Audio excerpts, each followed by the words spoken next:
soon as you establish like a good rhythm or something, just change it up and like now make it more complicated or less. I'm not sure. How do people hear us? You can hear us? Okay. All right. This is all brand new. We're in this thanks to Neil Brodsky and to David Siegman and I think Bob Schloss. Bob Schloss, thank you so much. And Bob Schloss. We are we have an owl.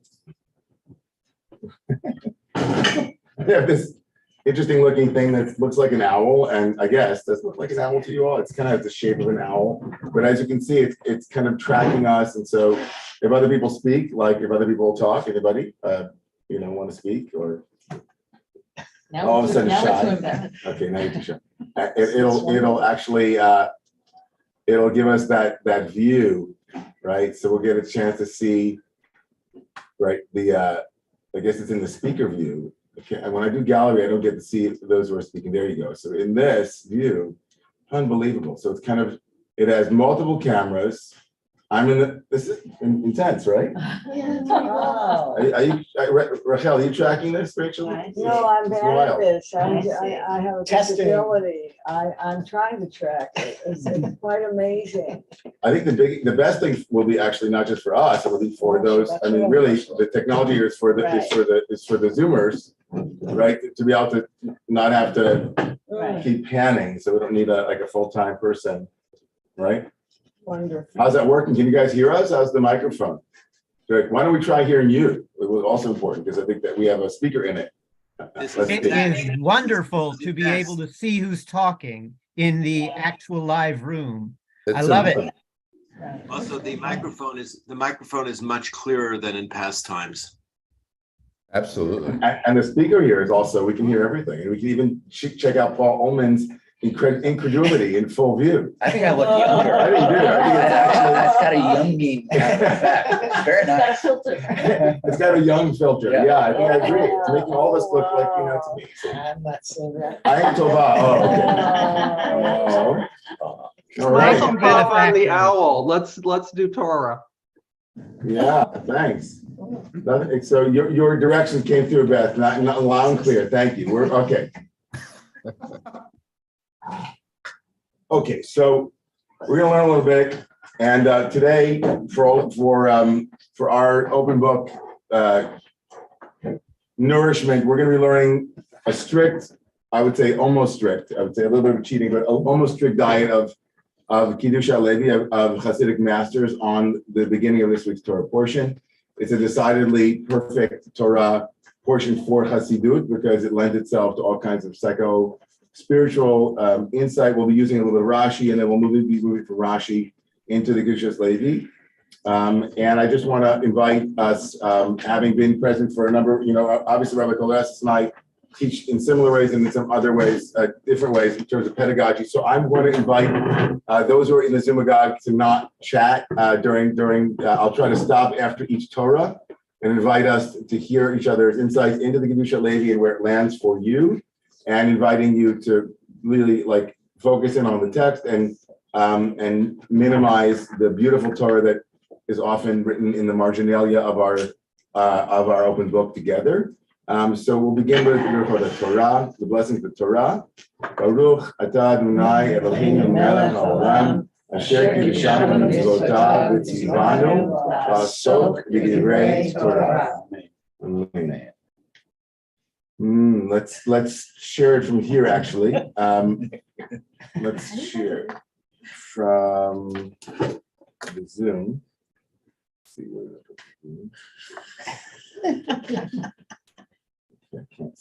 oh, there it is. Okay. So different. Where are they? Let's share from here. Who is that person? We'll see what happens with the sharing the screen business. If it actually works. Oh, there you go. All right. Can you all see it? Yes. I'll make it larger. Don't worry.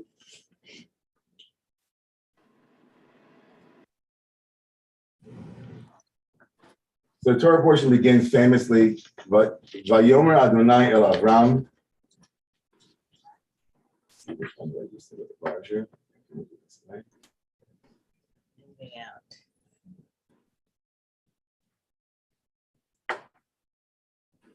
Okay. Vayomar Adonai el Avram. Lech lecha me'aretzecha u'mimoladecha mibeit avicha el haaretz asher areka. Vayomer, God speaks to Avram, mysteriously, seemingly out of nowhere. Chapter 11 had ended with Avram and his father Terach and the death of his brother Haran in Haran, and so Terach, his father, had already begun the journey, right? And without a call, which is interesting too. Mordechai Brewer and others have all noted that in many ways Avram's call is not a call that is unique, but a call that is a continuation of something his father had already begun, and that many of us finish what our parents start, or at least try to. Avram doesn't really finish everything, obviously, and neither does Jacob, and so all of us are still left with things to do to finish what our ancestors did and begun. And so he's on his way already. Rashi will note that in a moment, but here Avram, as he's known, gets the call from Yod-Heh Vav-Heh, and it's not Vayidaber, but Vayomer. Different speech act. Many of the rabbinic commentators later say it's more lechisha. It's like a much gentler way of speaking. He speaks to him in a gentle voice. He says Lech Lecha. We often don't hear it that way. We often hear it like Lech Lecha. It's like a big booming voice, but it's very subtle. Vayomer, he says to him, lechisha. Lech Lecha. The doubling of that word, of course, is what we'll come back to in a moment with Rashi. But lech, it could have easily been written lech, like lech, lech me'aretzecha. What's lech lecha? The doubling of that, of course, invites midrash, but it just means go. There'll be another lech lecha that will be in chapter 22, which we'll come back to as well. Lech lecha el eretz haMoriah, in the Akedah story, the story of the sacrifice of Isaac. Lech lecha me'aretzecha, from your land, from your birthplace, from your father's house, all of these things very powerfully, just in some very poetic way, just emphasizing, but of course, each of them invites midrash, each of them invites, like, what does it mean to leave, right? What's the land, and what's the difference between the land and your birthplace, and what is your father's house, and so on. In other words, but the heightened tension of it all is actually part of the rhetoric of God's speech act to Avram here, but also it's rhetorically connected, as it is later in the Lech Lecha, your son, your only son, the one whom you love, right? There's a real tightening of the screw, an intensification of this, right? It's like, it's a big deal. What he's leaving behind is a big deal. And God doesn't soften it. He makes it even more intense, but also empathizes. It's like Avram might say along the way, wait a second, you mean I have to do all of those things? God says, I know. You're leaving your house. I know you're leaving your land. You're becoming a refugee. I know. But I'm taking you to a place. The word Aretz here appears for the second time in the verse. El ha'aretz, the land, asher eka, that I will illuminate for you. I will show it to you. And there, in verse 2, v'eschal goy gadol, I will make you into a great nation. Va'avarechecha, right? And I will bless you, whatever that means. Va'agadla shemecha, and I will make your name great. The second use of the word gadol here in the verse, right? Abraham's going to be big, like, huge. I hate to say that. Big, huge, great. Behayei bracha, this famous phrase. Behayei bracha, and you will be, right? You will be a blessing. Thanks to Debbie Friedman. And you shall be a blessing. You will be a blessing. But this word now has appeared twice, right? You will be blessed, and you will be a blessing. And then verse 3 begins, Va'avarecha mivarchecha, va'avarecha, I will bless those who bless you, umekalelcha aor, and I will curse those who curse you, or the one. There's a plural and singular here. The ones who bless you will be numerous, but the ones who curse you will only be singular, right? Him that curses you, or the one that curses you. And then it ends. This third verse ends that through you or in you will be blessed kol mishpachot adama, all families of the land, of the earth. So these incredibly mysterious, beautiful, powerful, resonant, historic words, right? Pretty incredible. So let's look at what Rashi says on this. Quoting many midrashim, he kind of consolidates many midrashim. Can people see source number? I guess I forgot to put the source in here, but source number 2 here. Yeah. So Rashi says, Lech lecha, laha'anatcha u'letovatcha. So Rashi picks up on the lecha part of this, the redundancy. And instead of going to the psycho-spiritual, lecha means to yourself, which will be later, right?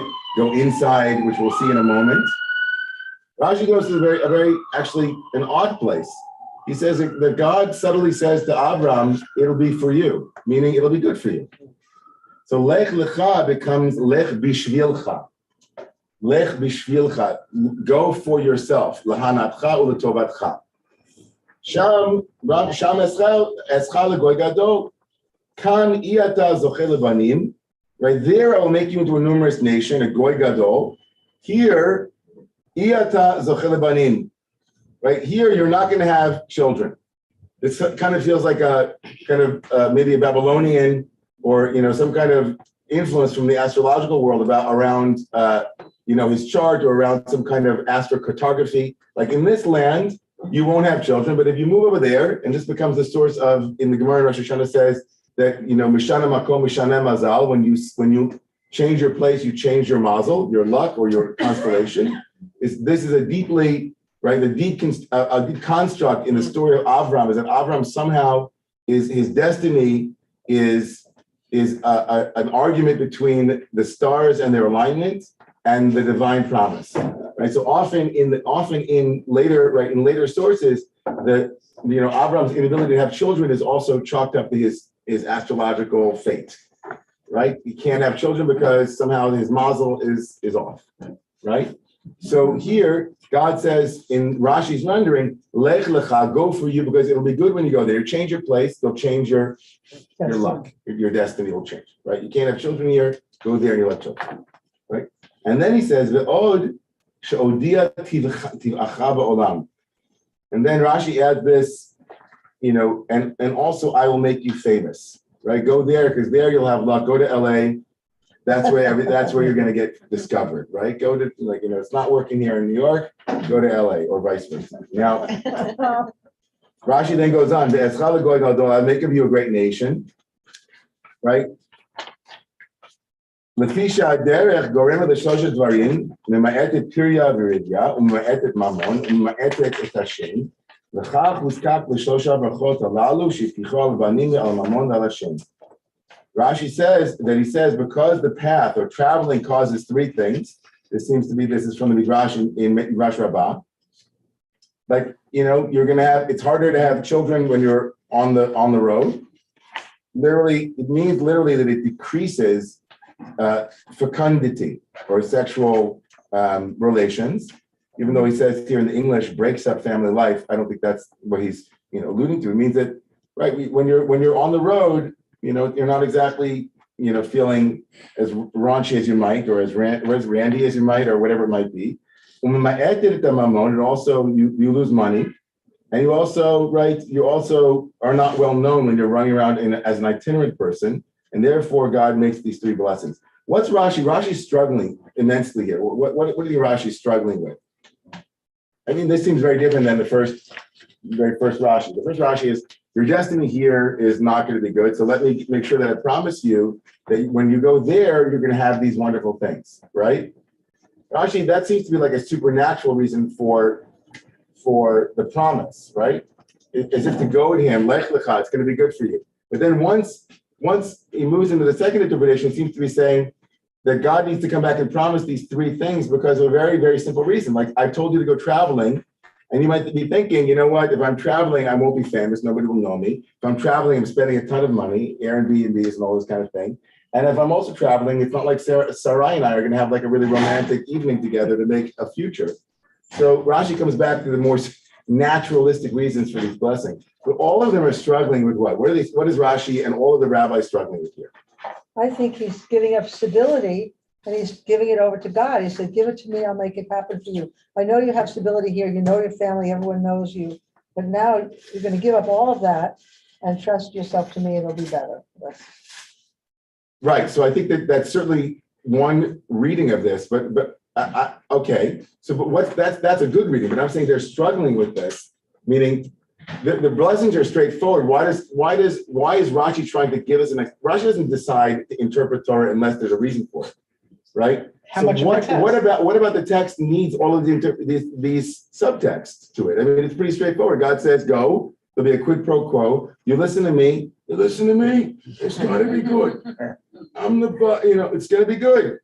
Why does Rashi have to? Why is the Midrashim and all of them are like, this is why he's promising him children, and this is why he's promising him money and fame, and what's the fundamental irritant here in the text for them? Yeah, Rachel. Well, first of all. And anybody online as well, I think we should be able to, oh, I see the hands are up. My fault. Go, Rachel, and then I'll get to some of the folks online here. Well, first of all, there doesn't seem to be any plan on Abraham's part, any kind of implementation plan to make this something better. There seems to be no motivation for Abraham.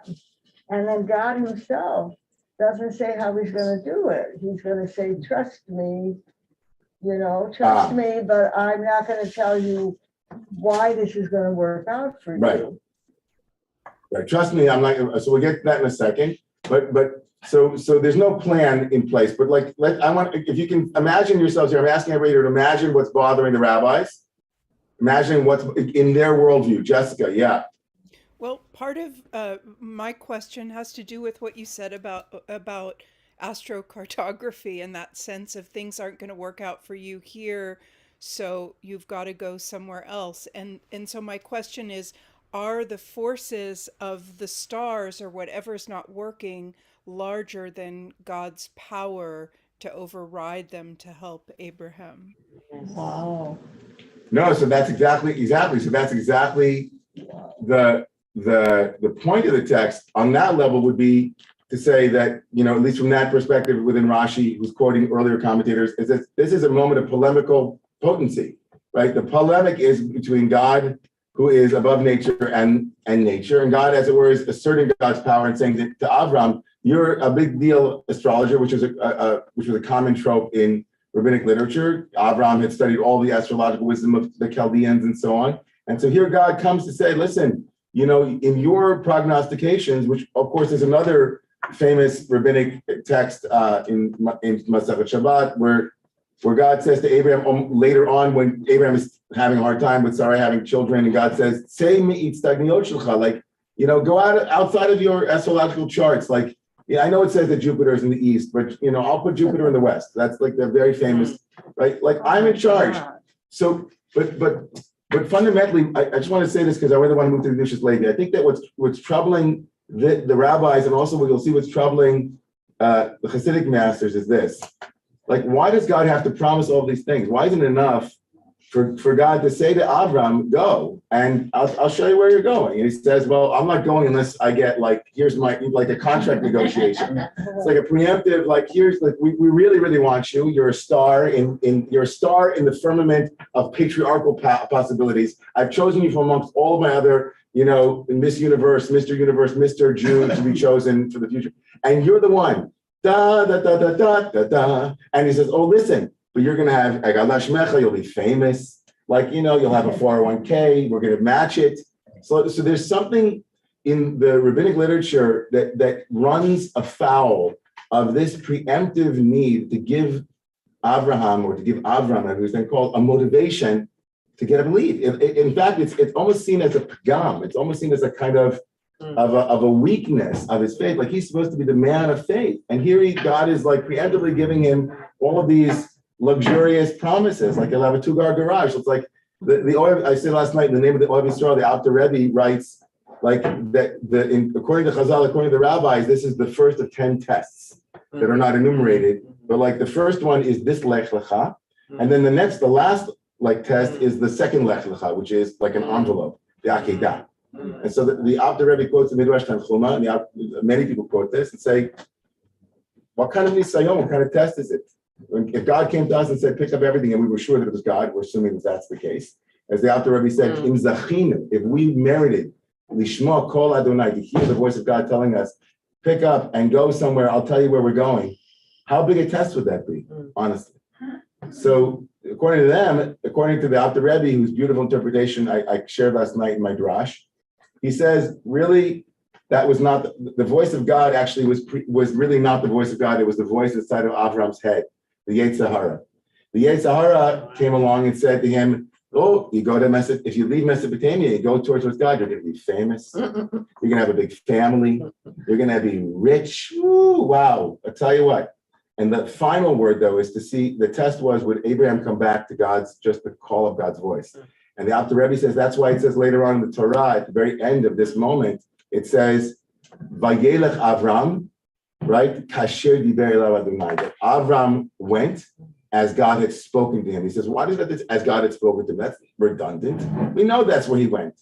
What is it? He went because what really motivated Avram was not the money and the fame and the progeny, but Kasher diber elav Adonai, that God spoke to him. He said, I did this inner work, I know why I'm going.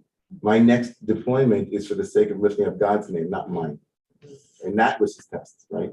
And so, so just to feel that the Hasidic masters were struggling with something also that Rashi and others were also struggling with. Why is, so the way Rashi ameliorates this problem is by saying, really, it wasn't self-interest that was motivating Avram. Avram really, God was intuiting that Avram really was struggling to have children. And he wasn't saying to them, I'm making a promise that you're going to have children to motivate you. I'm just telling you why, part of what will happen when you go is that you're going to have, it's going to be easier for you over there.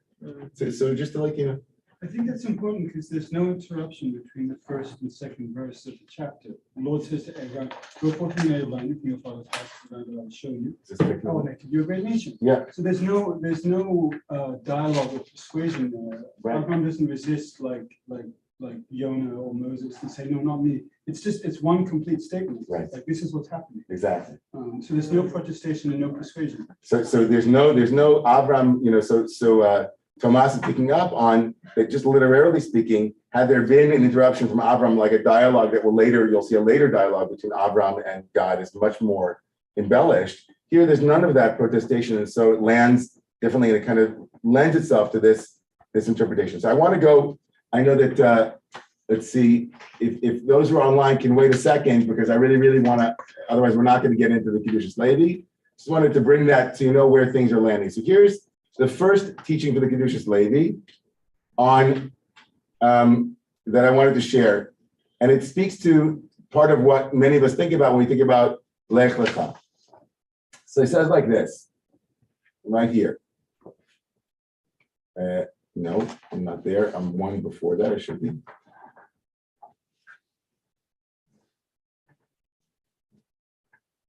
Very hard to do this. I remember that you have to have it open on 1 second. I have to have the side view. This is all very intensely annoying. 1 second.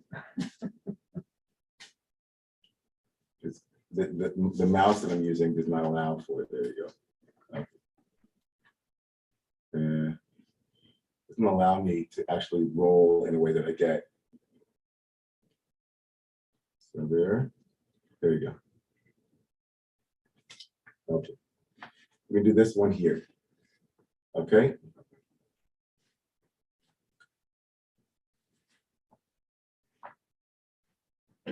One second. Okay. Hmm.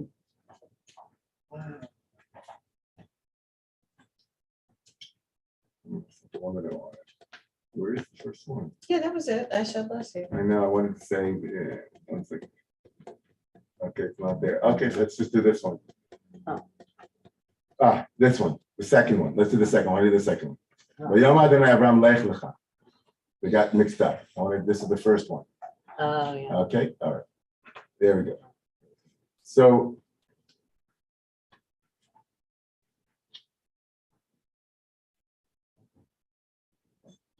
everybody see it? I know I have to make it a little bit larger. Very beautiful. It says like this.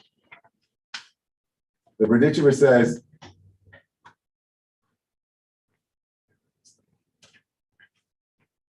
Vayomer Adonai el Avram. God speaks to Avram. He says, Lech lecha. Rabim makshim. There are many who ask a question. Lama vi Avram et Sarah l'sakana zu sheyelech imad Mitzrayim. He says, why did Avram bring Sarah into this very dangerous situation that she should go with him to Egypt? Right. So later on, after Avram arrives in land, God immediately takes Avram I'm sorry, there's a Rav, there's a famine land, and so Abram decides of his own accord to go down to Egypt, right? So many people ask, why would he do that? He should have stayed in the land. He says, and he put Sarah into danger, it seems to be against the thread. He says the reason for this is in the very first moment, the first verse in the Parshat Lech Lecha, God doesn't designate the name of the place, the destination that Avram was supposed to go to. It just says, go to the land that I will show you, right? He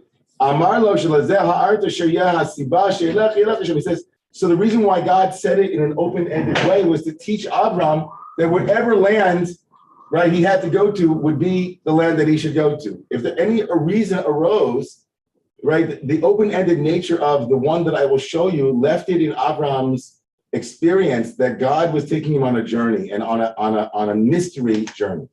And the question wasn't to arrive at the land as if it were one land, but any land that I will show you to go to, meaning any land, hi Bata, good morning, any land will be the land, right? If a reason arises that you have to leave, you have to sense that your destination is actually not pre-established. It's not, detours are not a problem, they are also destinations.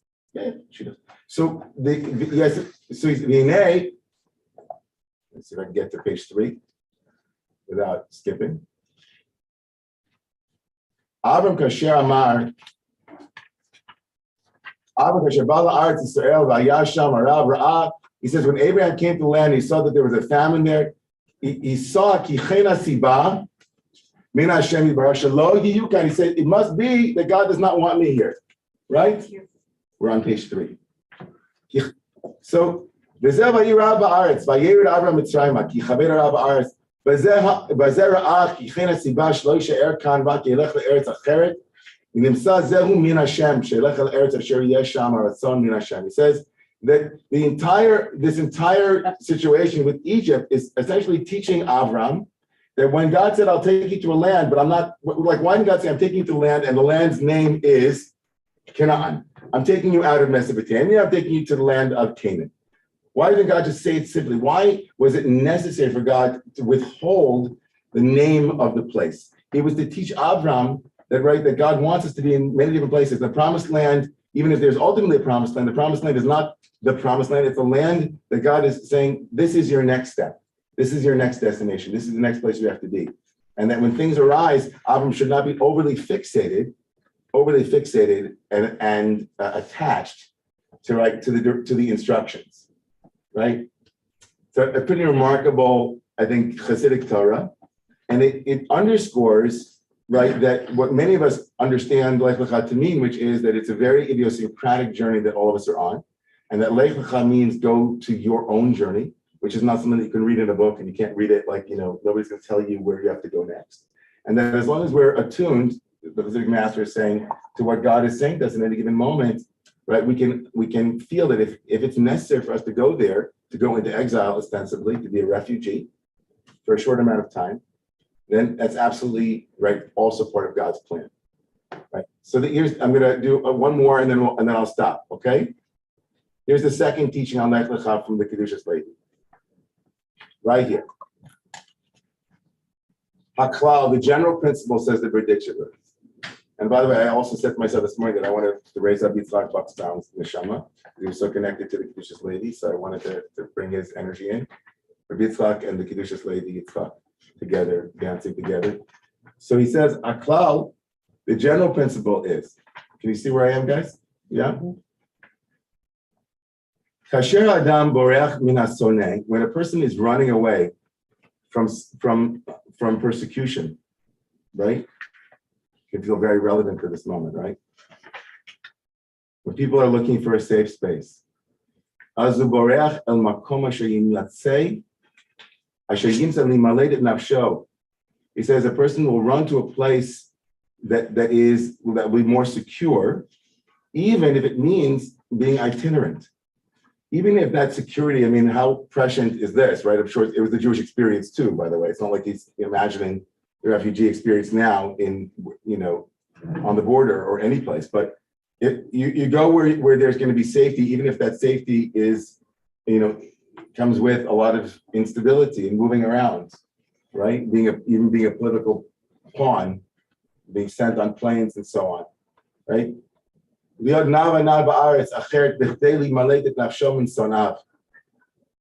do that if you're running away from those who hate you. According to the Midrash, Abraham was getting out of town also because there was a character named Nimrod who was running after him. It says, he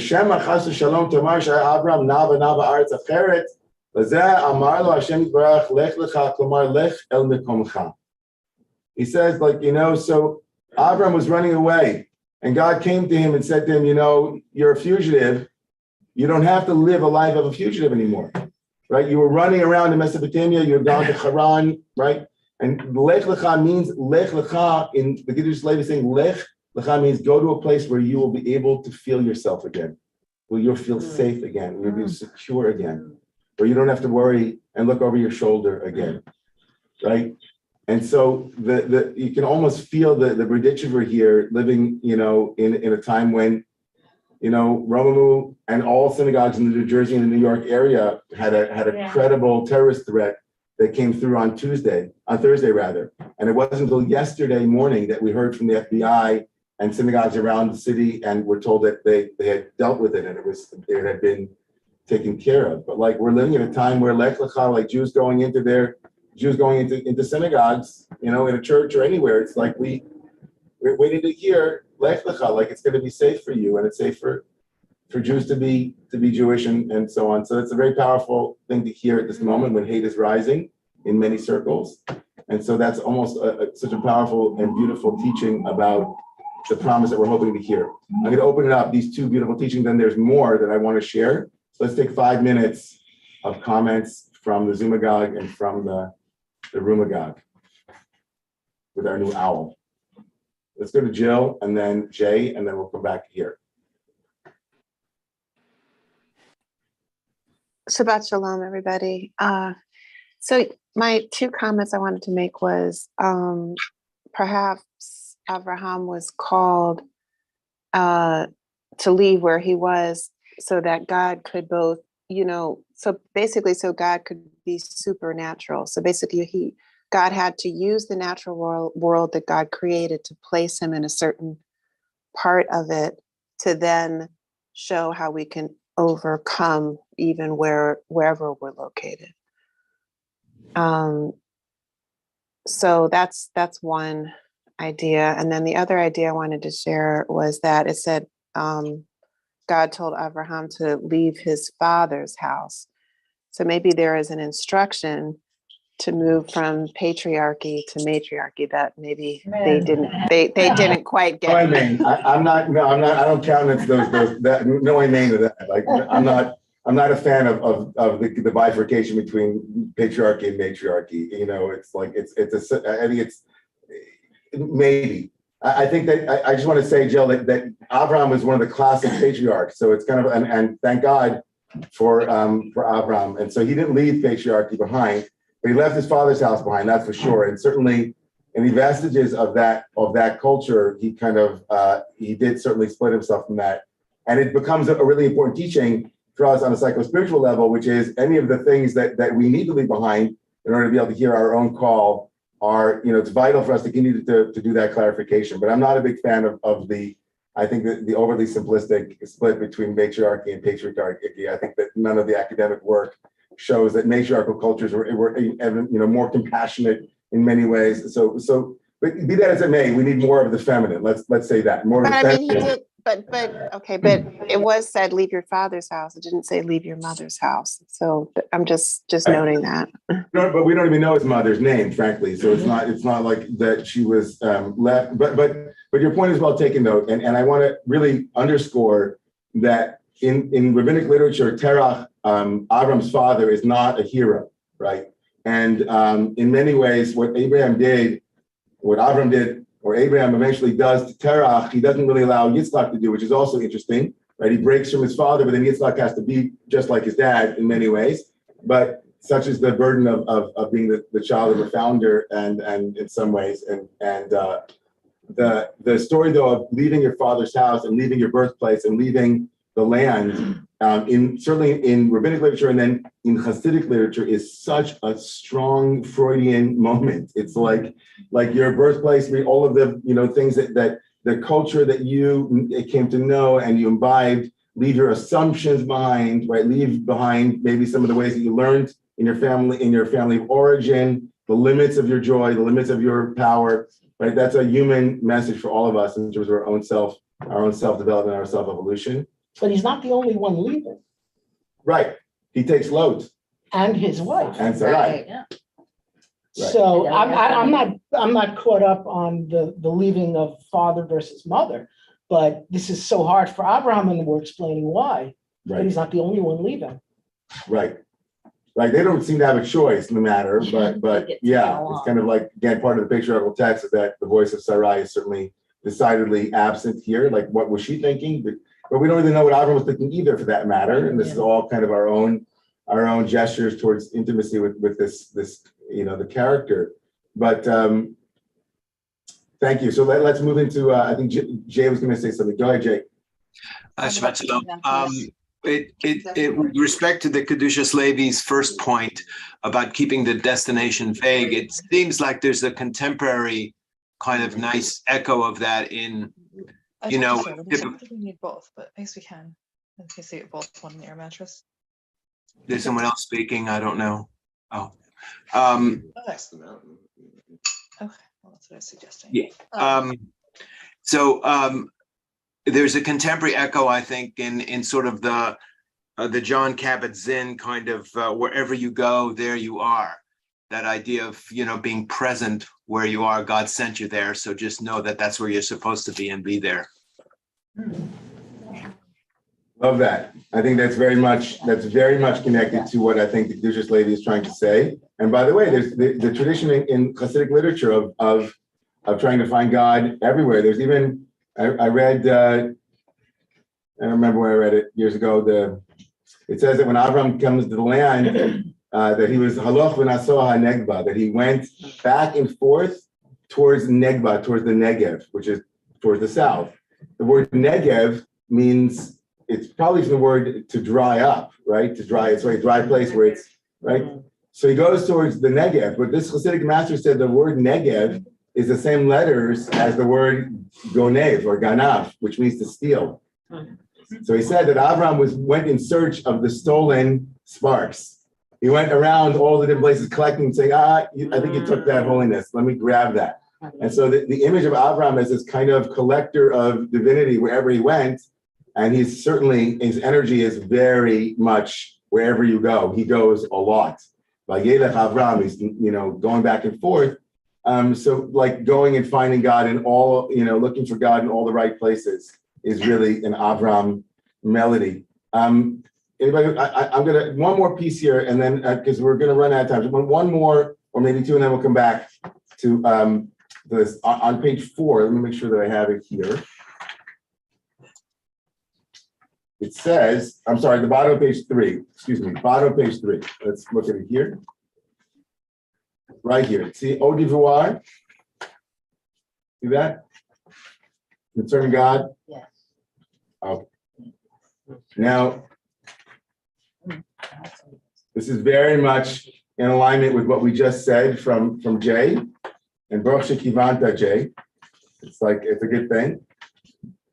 So he says, Vayomer Adonai Avram el Avram lech lecha me'artzecha. Bottom of page 3. Hizek klal gadol. Right, this is a general principle. L'chol makom she'adam olech, to any place that a person will go, hu olech l'shorsho.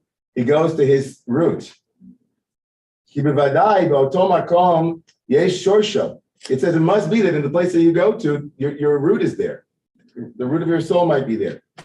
Right? And in that place, tarich la'alotan otan mitzotzot lazeh amar lech lecha. He says, you have, whatever place you're in, you have work to uplift, what he calls here, it's quoting a Kabbalistic idea, to uplift the sparks. Nitzotzot, or sparks. Lazeh amar, and if you're wondering what sparks, there's sparks from the primordial, right, the cataclysmic creation of the world, where the original world broke into pieces, and then our job is to put it back together, like Humpty Dumpty. And so we bring the pieces together, or we extract them like the nutcracker. We extract that which is on the inside of it, as it were. And that's why he says that's the meaning of lech lecha, levadecha, leshorshcha, lahalot otan nitzotzot. It says go. That's why it says lech lecha. It says wherever you go, lech lecha, you're going to yourself. Wherever you go, that's the doubling of this word lech lecha, right? L'chol makom sholech shama hayachiyuto, right? So it says like Moshe and Shmuel, right? All of them, like all of these great leaders, Moshe, Aaron, Shmuel, whenever they went, like wherever they went, they were going to their place. That's why it says in the book of Samuel, an interesting verse, Uchuvato haramata kisham beito, that he went back, right? When Samuel the prophet went back to Ramah, which is where he lived, it says he went back to Ramah, for that's where his house was. And so the Torah, so why does it have to say that's where his house was, right? The British was like, why does he have to tell me that's where his house was, right? I don't need to know that's where his house was. He lived in Ramah. So it says wherever you go, that's your house, right? That's your house. In other words, anywhere you go can be a place where you set up shop and you live, right, within a kind of divine connection. And that's the notion. He says, that's why it says lech lecha. Okay. Let's open it up again. Anybody online? Anybody here? Yeah, you have to speak up and you have to come a little closer. Okay. I think whoever wrote this story really understood very well difficult times. I think the story is so destabilizing because Abraham goes on his own to find this thing that he's looking for. That's really difficult. When I was a kid, I went to a different school, kindergarten, first, second, third, and fourth grade. And it is not easy to uproot your life like this. And Abraham goes and does it. And I just think this story is a masterpiece of hard times in life, basically. So hard times in life because it destabilizes. Everything he knows, he leaves behind. Yeah, it's hard to make changes. It's hard to, I know my wife and I are both undergoing some big changes that are going on in our life. And Ariel just took a job that brought her to Kenya. She's in Kenya this week. She's going to be helping to feed Nairobian children. There's an organization called Food for Education, and this remarkable entrepreneurial woman from Nairobi started an organization that's feeding 50,000 children a day in Nairobi itself. And they're looking to scale it to like feed 1 million children a day. And so they needed a development person here in the United States, and Ariel took that job. And she's now in Kenya, in Nairobi, meeting the team there. And she went to Chabad, of course, for Shabbat. Yeah. And she said, like walking in, it's just like, as amazing as the week was in terms of the excitement of the unfamiliar, it was also scary a little bit, like to be away.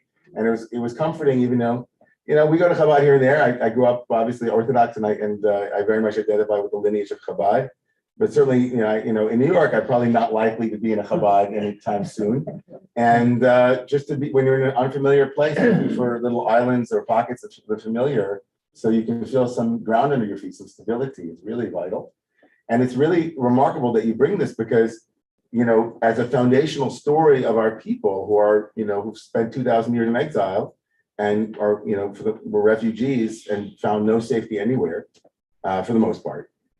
It's really, it was a light for us in many ways. As much as it's a scary story in that way, it's also decidedly, it valorizes it to some degree. It says like, you know what, you're going to be, this is what it is to be a Jew. Is like we have a longing for the homeland. We don't always get to live there. We make our home in many places and we flourish there. The entire Babylonian Talmud was written in exile, right? The entire rabbinic tradition was written when we were in a foreign culture, right? And we found ways to assimilate and acculturate and become parts of that culture, and yet it's very true what you're saying. It's incredibly destabilizing to be told to leave everything behind. It's very hard, and it also is like the Buddha, a lot of classic religious literature is on the need to leave things behind and to let go of attachments. Well, don't forget the wife and the nephew. And right, Sarah and Lot. I mean, he didn't leave everything behind. Right. The Buddha. Right. Unlike the Buddha who left everything behind, he brought his wife. Right. He had his wife. He had, he had a lot of his, he took a lot of his belongings for sure. And And Lot, which is a really big deal that he took Lot. I think when people wonder about why he was elected, I talked about this last night.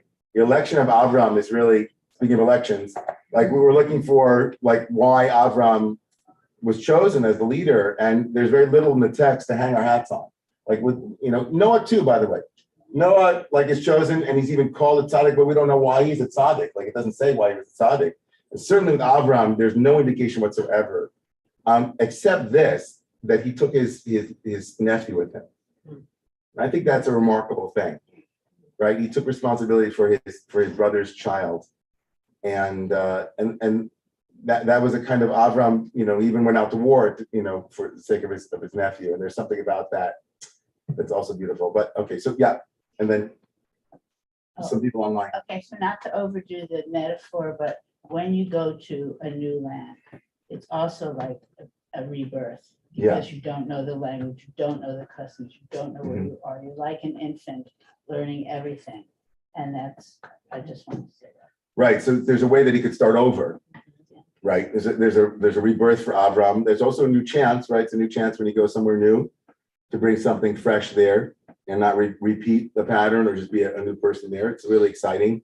Especially, I wonder if Avram had like a coach, like a patriarch coach or like a founding coach. Like you're going to be going from a very small local market now to a much bigger market.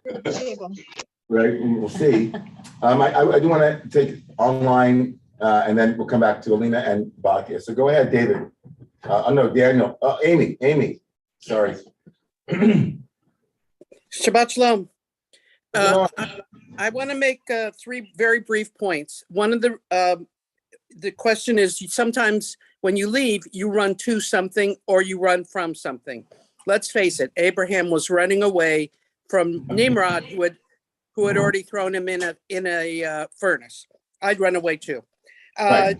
Sure. The other question is, why did he take Lot? He took Lot because Lot's father died because of Abraham, because he thought he was as holy as Abraham, and so he died in the furnace also. That's why he took Lot. He was a little bit guilty about that incident. And then the third thing is, why Abraham?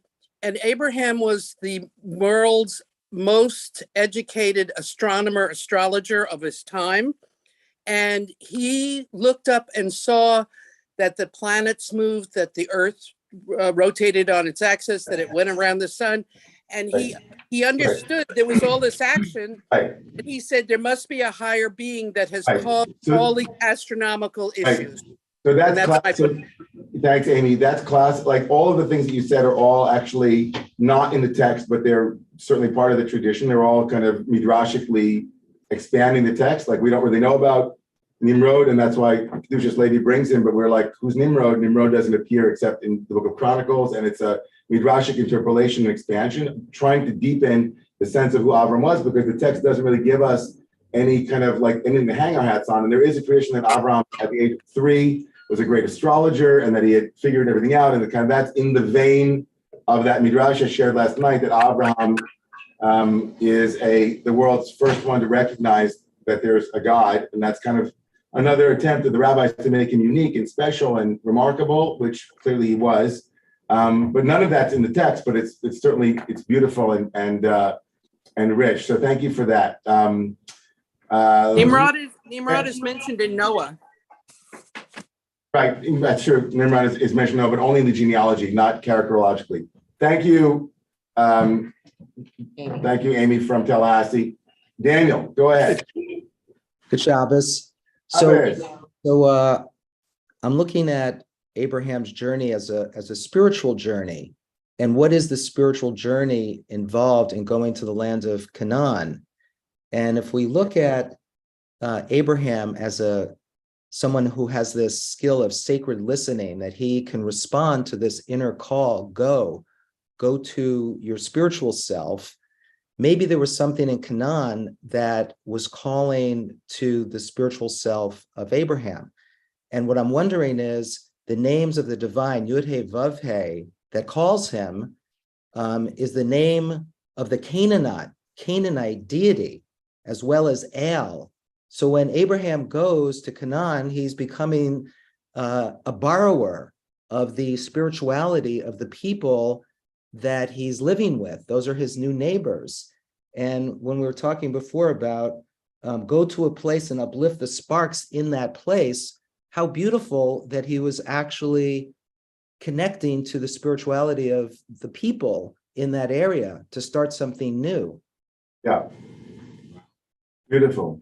That makes sense. Yeah, in many ways that's been the Jewish path is to be in different cultures and to take and borrow and then make it our own in various ways. Certainly Romemu and renewal is an expression of that. We came and found Siddhartha Buddha sitting underneath the Bodhi tree in Yerushalayim, and we put a Gemara in the Buddha's hands, and we borrowed his Anapanasati Sutta, and we began breathing to the Yod Heh Vav Heh, and all of the things that we over time have done, melodies that were, they were gods of Canaan, as it were, that became part of our own capacity as the listening people. I said this many times in the shul that the distinction made, even if it's not exactly accurate, between Athens, Greece, or like Greece, let's say, that is ocular and visual, and Jerusalem, which is auditory, is a profoundly important distinction about what we as Jews archetypally are embodying, the listening, the Shema Yisrael. And so you said Avram is the great active listener here,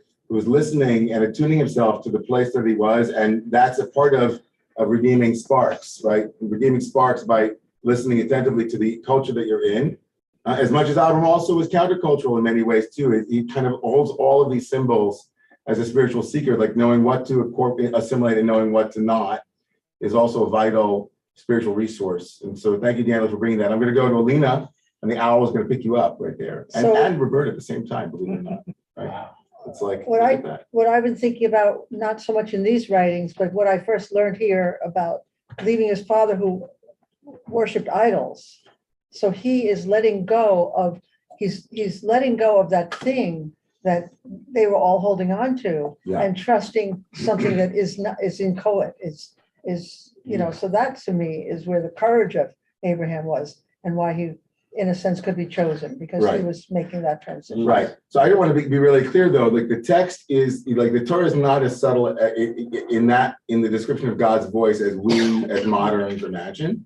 So if the text wants us to know that Abraham had a very clear communication with God, right? So even as much as we say, when we say it, because we're not, right? We don't even not, if that's not our theology, or maybe that's not our experience of what God might sound like, or does God sound like anything? What is, God, it's clear the text, the reason why that rabbi said, what's the test, is because he's assuming that God's voice is clear, not, George Burns right there, as it were, telling him what to do. And for us, it's much clearer to us.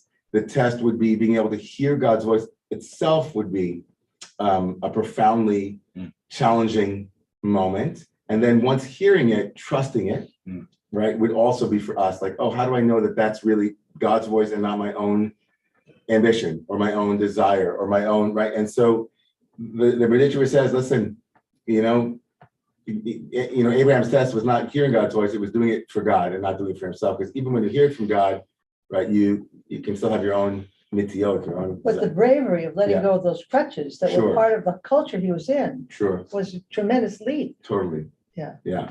And in that way, he grew beyond his father and becomes a very powerful, we are forever a part of a culture that both venerates the patriarchy and also obliterated it at once. Mm-hmm. And so we kind of hold that tension between iconoclasm and also obedience. And it's kind of an interesting, right? We're in that tension all the time between listening to what our ancestors brought forth, making it our own, shifting it and changing it, but also being obedient towards it. I think Reb Zalman would call that backward compatibility. That, if you're going to make a new version of the software, make sure that you can still read the earlier files with it. So, Paul, and then we'll go to David Kurtz. To me, the easiest explanation of why Abraham went is that he was going to go anyway. He had that inclination. He was that kind of guy. And God saw that and wanted to be part of his project as opposed to the opposite. And the reason for the blessings were for God to find a way to attach itself to the project that was already in the mind. Interesting. Yeah, I love you turned it on its head. I think that I'm wary of that interpretation only on one level, not because it's not beautiful and not because it's not useful. It's actually really useful in a decidedly humanistic key that we're in at this moment in history. I'm a little bit wary of the, I'm wary of putting, I love that interpretation if with one caveat, which is that Abraham's project was this. First of all, it means that God waits for us to take initiative before God says, okay, since you started, I'll help you. Right. So there's something very beautiful about that. Like, I'm not going to give you a hand until you can do everything you can do. Reading an article this week from about parenting from this person who's kind of raised, she kind of hailed herself as a great mother because she's raised kids who are extremely functional in the world. So that, and she said like her like simple thing was, don't do for the kids what they can do for themselves. Teach them to do the things that they can do themselves, and don't overly help them. Right. It's a very simple piece of wisdom. But here, Abraham is like already on the journey, as you said. His project has begun, and God says, you're a startup, and I like that energy. Good for you. You're my guy. You're my guy, and I'm gonna put my right. So that I like.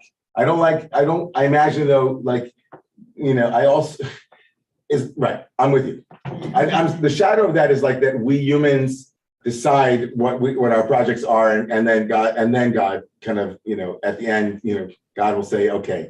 But I think it's sometimes we have to listen for what God wants before we decide on projects, right? Not just decide our projects on our own, but I think that there's something there, like the intuition itself can be divine, or like what was motivating Avram was his natural, his neshama, his shoresh. So I like that, and I think that's chadash, that's new. So I like it too. Okay, David Kurtz. First of all, it's wonderful what Ariel is doing. Congratulations, that's amazing. Second, I just wanted to say what Amy said. Midrash is always amazing and entertaining, but it's actually rooted. This one's rooted particularly well because it's an itinerant. The Chaldees are an itinerant tribe, nomadic, and they were moon worshipers and very much into mathematics and astrology. They were way ahead of that. But the thing that's always been profound to me is that gods, up to this point, were very regional and specific to the natural needs of the area, and they stayed in that area. If you were in Mesopotamia, there were certain gods. If you were in northern Mesopotamia, there may be different gods. Egypt certainly had theirs. This is a God that's saying, I'm going to be with you. This is a universal God, no matter where you are. And to me, that's always been the most profound thing about what Abraham, has to do here. Of course, God makes him an unconditional covenant, a contract. This is what I'll do for you if you trust in me and have faith in me, and and all that kind of thing. But to have that faith, to leave an area and know that God is with you, that's to me the profound thing. Yeah. Beautiful, really beautiful. I think that's leaving Mesopotamia in the Bible is always a good thing, right? So in the Bible, there are two places you don't want to be, and that's Egypt and Mesopotamia. And so Abraham literally moves out of Mesopotamia and winds up for a moment in the land of Canaan, and then in the second place you don't want to be, which is Egypt. And the most fertile places in the Middle East. The two most fertile places in the Middle East, but from the biblical perspective, they're the cultures that are the most dangerous for the covenant. Sure. Right? The covenant is squeezed between these two fertile and expansive places. And the little sliver of land, the Bible is trying to teach us something profound about like that which you would never have imagined would be the chosen land is the one that you're going to. Right? If you had to choose between Mesopotamia and Egypt, you would choose one of those because they're the most fertile. And God says, and the Bible, whoever wrote it, God, our people say the promised land is not what you think it is. The promised land is the place, right, that is craggy and has rocks and has now, an ultra extreme racist who's become a part of the government and has an occupation and has all these, but it's also the place where the work will be done. And it's not going to be easy. The promised land was never easy, even though the Torah tells us it's Eretz Zavat Chalav Udvash, it's flowing with milk and honey. Baloney, right? The land is like the land of Canaan, the land of Israel, the land of Canaan is a place where that doesn't have the water sources that the other two places had, right? Doesn't have that rich, but yet it's a place that God says, like the mountain of Sinai, which we're told is the lowest of all the mountains, right? At least in the Midrashic mind, it's not a haughty place. And so it's like the place where you would not have imagined, that's where it is. And what David is telling us is that God, in this pedagogical moment, God is saying, you don't have to the cell carrier, you don't need a SIM card when you go here, there. It's like, I have international calling. Wherever you go, I'm going to be with you, right? I will go into Galut with you. It's what later becomes known as Galut HaShekhinah, the exile of the Shekhinah. The Shekhinah says, or as when Rebbe said, the Shekhinah packs her bags and travels with everyone. And the rabbis go with her and kind of see you wherever you are with your cell phone. By the way. Right, of course, yeah. So the tradition goes with you wherever you are. We carried the Torah wherever we went. And God also, as it were, like in David saying, this is a profoundly important moment. And I love that, David. I think that that's another beautiful piece of this myth that we live by, which is Lech Lecha, you go, but I'm going to go with you, right? So because wherever you go, not there you are, but there I am. God says, wherever you go, there I am. And so I think that's a powerful way to end. I have to leave on time. There's a bar mitzvah this morning, and so on this Shabbat, before a very momentous week for this country and for the world, I would also say that we have been in exile before, and we have been in difficult places before, and we shall overcome. No matter what happens this week, we shall overcome. I'm hoping, I'm praying, we're acting, we're doing everything we have to do, but we are going to overcome. And we have to stay in that place, right? Right. I remember that day like it was yesterday, the day when Hillary lost, and many of us remember that cataclysmic, for many of us, a cataclysmic moment. But I want to say that it's bad, right? And last night when Leonard Cohen's fifth Yortzeit last night, we sang Hallelujah, but we could have sung, that you want it darker, they killed the flame, because that is exactly right. Remember that was released like a week or two before the election, right? He died the day of the election. So but So did we all.